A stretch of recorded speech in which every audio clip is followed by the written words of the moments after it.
Hello and welcome to the English Magnet. Today's video, Gerunds Made Easy. Ever wondered what a gerund is? Maybe you've only recently heard this word. Well, no need to actually remember that term, but the concept behind it is essential when learning English. Here's a clue. It's one of those ing words. Seriously? Most native speakers don't even know what a gerund is. So by the end of this video, you'll be ahead of the game. So we'll go over the definition, formation, types of gerunds, and various ing parts of speech. Here we go. Definition. Put simply, a gerund is a word that looks like a verb due to its ing ending, but is actually a noun. It's part of a larger category of verbals, which include words looking like verbs, but taking on different roles. So it looks like a verb, but it acts like a noun. I'd say that mimicry is a great analogy here. That's when some plants or animals have a close external resemblance to another animal or plant to help them survive, like the stick insect or the hoverfly.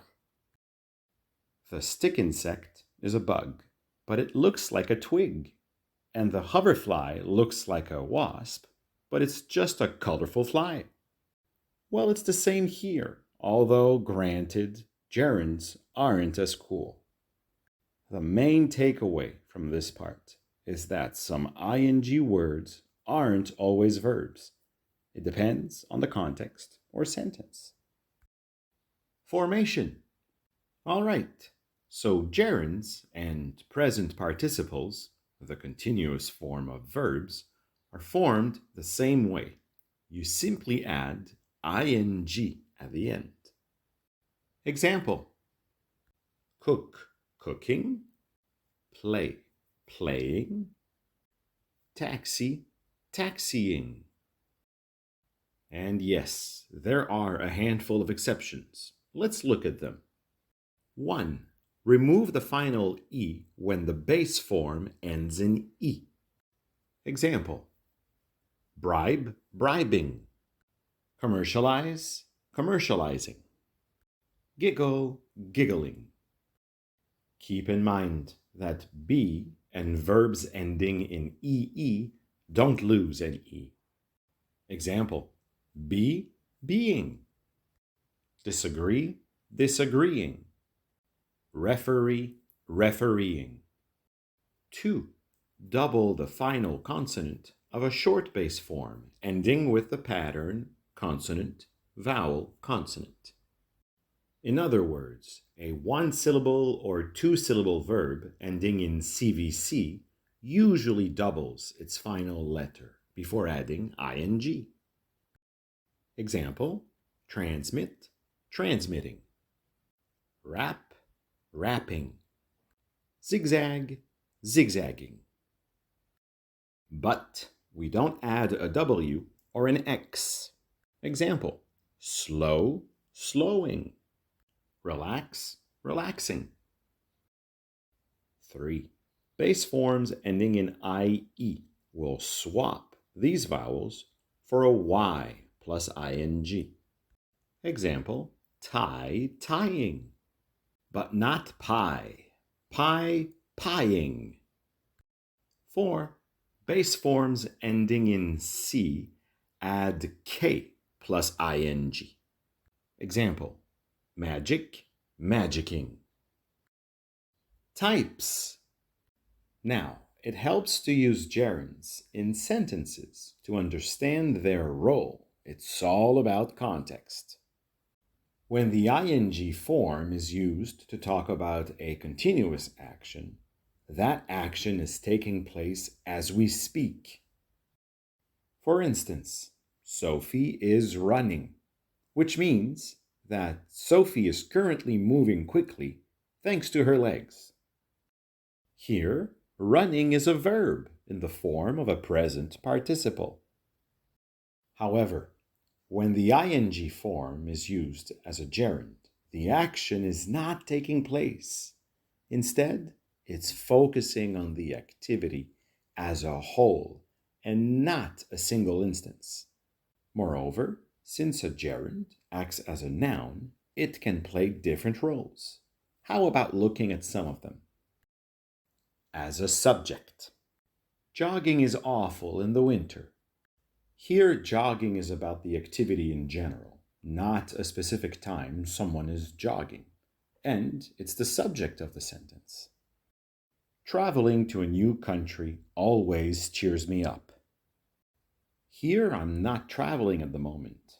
It's not about a certain time being abroad. It's rather about the activity of traveling cheering me up.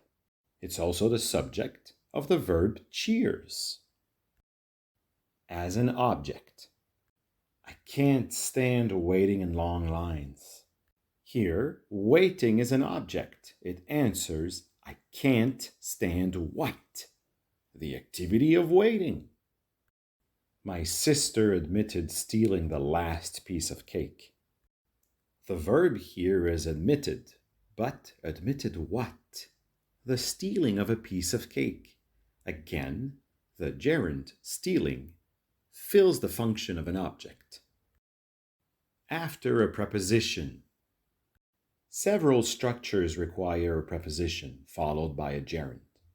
Verb plus preposition plus ing noun. Example: children benefit from eating fruits and vegetables. Adjective plus preposition plus ing noun. Example: are you afraid of flying? Noun plus preposition plus ing noun.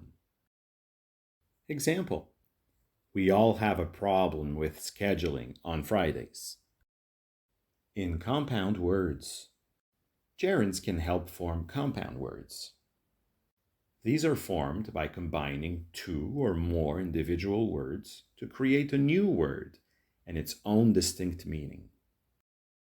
Some are written as single words. Example: sightseeing is lots of fun in the fall in Paris.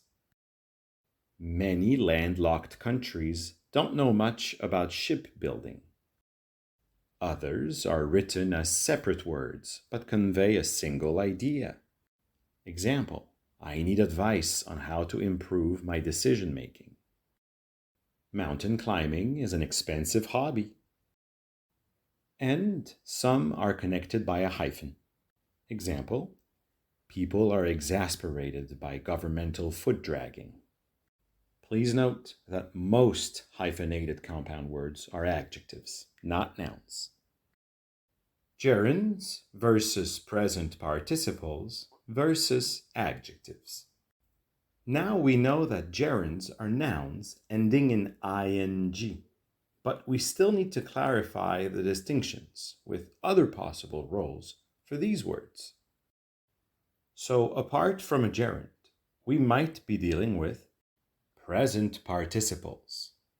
That's the continuous form of verbs.